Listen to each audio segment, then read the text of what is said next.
नमस्कार सांग मैंने जय जगन्नाथ केमती अच्छे समस्ते आशा करुँची जगन्नाथ कृपा समस्ते बहुत भले थे। नुआ ब्लॉग को आपण मन स्वागत करुच्ची आ गोटे नुआ ब्लॉग चलते देखा नुआ नुआ ब्लॉग रे सब कौन कौन होती कौन कौन अद्भुत जिनस होती भल जिनस होती कौन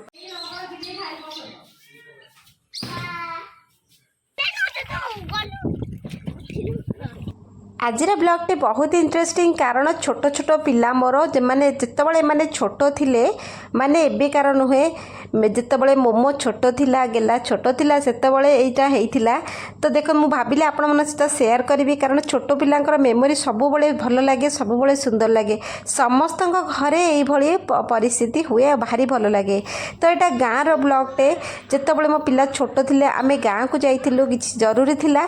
तो पिलांको मु नेइकरी ठाकुरंको पाखु जाइथिली पिलांको देह बहुत जोर खराब थिला तेणुक आमर सेठी ठाकुर ठाकुराणी अच्छी ज्वर हेले ताको गाधेई देले ठाकुरंको पानी रे पिलांकर ज्वर भल हो जाए बहु पुराना ज्वर मध्य भल हुए।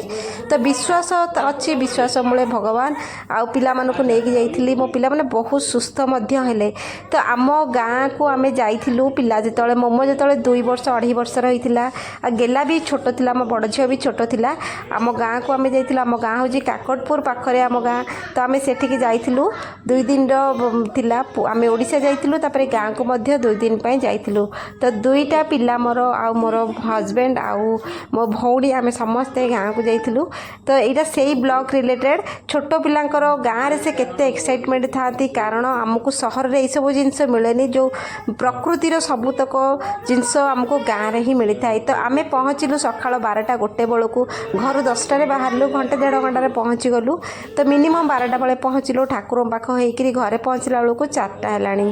तो घरे आसी पहुँचलु तापरे समस्ते लंच कलु लंच कर सारा परे धीरे धीरे संध्या ही आसिला। तो संध्या जितेबाला होईगला आमे दशहरा टाइम रे जाइथिलु। तो संध्या जितेबाला होईगला पिला मानकर खेल आरंभ होला कारण ठाकुराणी के पाखु जितेबाला जाइथिलु सेठी सब खेलना गुड़ाक पिलांक पई नेइकी आस्तिलु ए सब पिल्ला रे खेलना रे पिला खेलिबाको लागिले। तापरे आम घरे गोटे बिलेईटे अछि छोट बिलेईटे तो ताको देखिकी पिला माने जो एक्साइटमेंट तो देखो ताको छाड़ू नाहांती कहीं गेला मोमो 2 जण ये बस आउ गोटे छोट झीटी बसी सी हूँ मोर सान भौणी सभा सान भौणी माने मो दादा झी आम गाँ को जाइए 2टा दादा मोर ये सान दादा गोटे झी से सी भी एक सहित छुआ सी भी छोट पिलाटे। तो ये 3 जण छोट पिला मिसिकी 3 मौसी झियारी कहले मैंने सी हम मौसी मैंने झियारी। तो बड़ अजब लगे ये सब जिनस। तो बिलेईटी की छाड़ू ना मो सान झी मोमो बिल्कुल भी बिलेईटी की छाड़ू ना देह बहुत खराब थिला ज्वर बहुत से असुस्थ थिला केते सुंदर भाव में से खेलुची बिलेईटे सहित धीरे धीरे ज्वर मध्य भल होगलानी संध्या ही आसिलानी। संध्या बेले पूरा 3 जनकर एते खेल कारण 3 जन जाक छोट गेला मध्य सेतेबेले केते छोट थिला।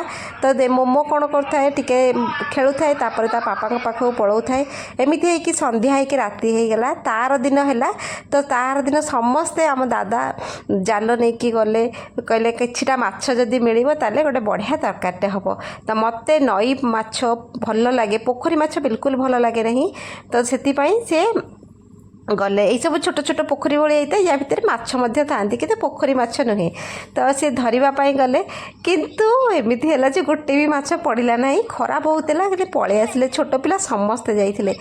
मो पतिदेव को फिशिंग करने बहुत पसंद आसे आमर फिशिंग रड सब इक्विपमेंट अच्छी कि समय अभाव आम के जापरूनु कड़े गाँ को गले गाँव परिवेश एत सुंदर लगे पिला माने सब पलि आसिले गोटे पोखरी धुआधी हेले सेठे जो छोटे छोट माछ था छोट छोट कुनि कुनि माछ ताकू नहीं कि खेलवाक लगिले गेला देखो केदी माछ खोजुनी जो छोट छोट पूरा छुआ माछ बुलंती।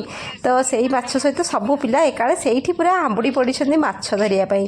तो जितेबाला गाँ को आम जाऊ बहुत कम आम जाइछु पिला है मोर छुआ मैंने है मो बहुत कम गाँ को जाइए थरे 2 थर कि 3-4 थर जाइए गेलार टिके ना छोट बड़ होगा सी जानिला ये भारी भल लगे गाँव परिवेश जिते छोट छोटे हुए टे समय जदि मिले आम जाऊ। तो समस्ते जाइलु ମାତ୍ର 2 ଦିନ ପାଇଁ କାମ ସରିଲା ଗୋଟେ ଦିନ, ତାପରେ ତାର ଦିନ ସକାଳେ ପିଲାମାନେ ମାଛ ଛୋଟ ଛୋଟ ନେଇକିରି ଛୋଟ ଛୋଟ ଜରିରେ ପୁରଉଛନ୍ତି, ତାକୁ ଆଣିକି ଆସିବେ। ସାଙ୍ଗରେ ମଧ୍ୟ ଦାଦା ମୋର ଅଛନ୍ତି, ବଡ଼ ଦାଦା ମାନେ ମୋ ପିଲାଙ୍କର ଅଜା ହେବେ ସେ। ତ ଦେଖନ୍ତୁ ତାକୁ ଭଲକି ଧୁଆଧୁଇ କରିକି ନେଇକିରି ଏ ଘରକୁ ଆସିବେ। ଏଇଭଳି ଭାବରେ ବହୁତ ଏକ୍ସାଇଟମେଣ୍ଟ ଥିଲା। 2 ଦିନ ମନ ତ ଭରେନି, ମୋର ଗାଁକୁ ଗଲେ କେବେ ମନ ଭରେନି, 10-15 ଦିନ ନ ରହିଲେ ମନ କେବେ ବୁଝେନି। କିନ୍ତୁ ପିଲାଙ୍କ ଦେହ ଖରାପ ଥିଲା, ସେଥିପାଇଁ ଜଲ୍ଦି ନେଇକି ତାଙ୍କୁ ପଳେଇ ଆସିଲି, ଔଷଧପତ୍ର ସବୁ ଜିନିଷ ନେଇକିରି ମୁଁ ପଳେଇ ଆସିଲି। ତ ପିଲାମାନେ ଏଇଠି କେମିତି ହଲା କରୁଛନ୍ତି ଦେଖନ୍ତୁ, ସେ କେମିତି ଖେଳରେ ପୁରା ମଜି ଯାଇଛନ୍ତି। ମାଛ ଧରା ଖେଳ, ଏଇ ଜାଗାଟା ଦେଖନ୍ତୁ କେତେ ସୁନ୍ଦର ଭାବରେ, ଗାଁର ପରିବେଶ କେତେ ସୁନ୍ଦର ଲାଗେ। ତ ଆପଣମାନଙ୍କର ଯଦି ଗାଁ ଥିବ ଆପଣ ଦୟାକରି କମେଣ୍ଟ କରିବେ, କେଉଁମାନଙ୍କର ଗାଁ ଅଛି। ଏମିତି ତ ସମସ୍ତଙ୍କର ଥାଏ, କିନ୍ତୁ ଯାଆନ୍ତି କେଉଁମାନେ ଗାଁକୁ, ଗାଁର ପରିବେଶ କେତେ ସୁନ୍ଦର ଲାଗେ, କେତେ ଭଲ ଲାଗେ। ସେହି ହିସାବରେ ମୁଁ ଭାବିଲି ଆପଣମାନଙ୍କ ସହିତ ଏଇଟା ସେୟାର କରିବି, ଛୋଟ ଭିଡ଼ିଓଟେ, ଗାଁ ଭିଡ଼ିଓଟେ। ତ ଏଇଠି ଜାଲ ଫୁଲ ଧୁଆଧୁଇ କାମ ଚାଲୁଛି, କାରଣ କିଛି ବି ମାଛ ମିଳିଲେ ସମସ୍ତେ ମୁହଁ ଶୁଖେଇକି ଆସିଲେ। ମାଛ ଆଣିବାର ବହୁତ ଆଶା ଥିଲା, କିନ୍ତୁ ଯେତେବେଳେ ସେମାନେ ଘରକୁ ଆସିଲେ କିଛିଟା ମାଛ ଧରିକି ଆସିଥିଲେ, ଛୋଟ ଛୋଟ ଏଇ କୁନି କୁନି ମାଛ ଏଇ ପୋଖରୀମାନଙ୍କରୁ ନେଇ ଆସିଥିଲେ, ତା ସହିତ ଖେଳିବାକୁ ଲାଗିଲେ ସମସ୍ତେ। ଦେଖନ୍ତୁ ପୋଖରୀରୁ ମାଛ ଆଣି ବେଲାରେ ରହିକିରି ଖେଳୁଛନ୍ତି। ମୋମୋ ଏଇଠି ମୋ ପଛରେ ଧାଉଁଛି ଦେଖନ୍ତୁ।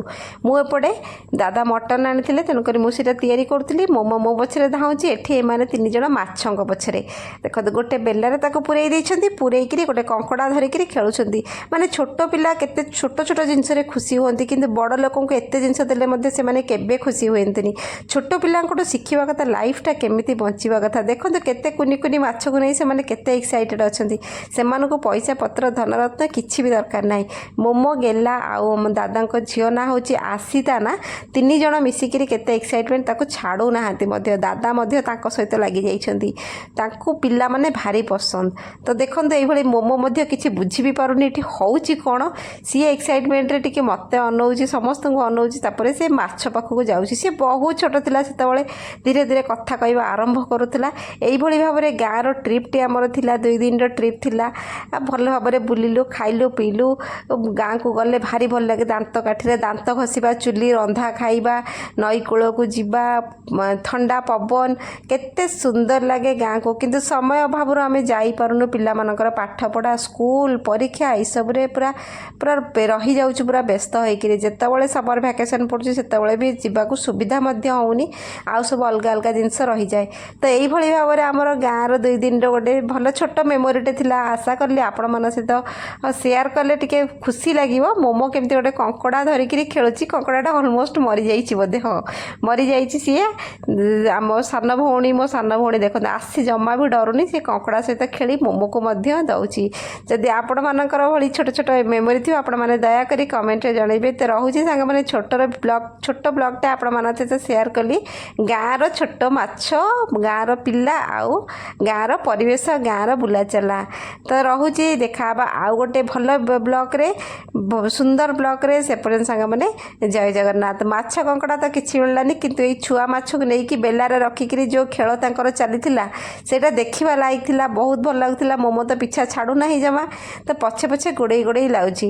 ସରିଲା ପରେ ସେ ମାଛଟିକି ନେଇକିରି ପୋଖରୀରେ ମଧ୍ୟ ଛାଡ଼ିଦେଲେ। ପାଖରେ ଆମର ବାରିପଟେ ପୋଖରୀଟେ ଅଛି ଆଉ ଗୋଟେ, ସେଠି ନେଇକି ମଧ୍ୟ ଦାଦା ଛାଡ଼ିଦେଲେ, କାଳେ ମାଛଟିକି ମରିଯିବ, ପିଲାମାନେ ଚିପାଚିପି କରି ମାରିଦେବେ।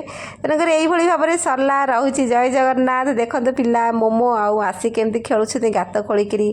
ଗାଁ ତ ସବୁବେଳେ ଗାଁର ଅନୁଭୂତି ସବୁବେଳେ ନିଆରା ଥାଏ। ଗାଁ ବହୁତ ଭଲ ଲାଗେ ମୋତେ।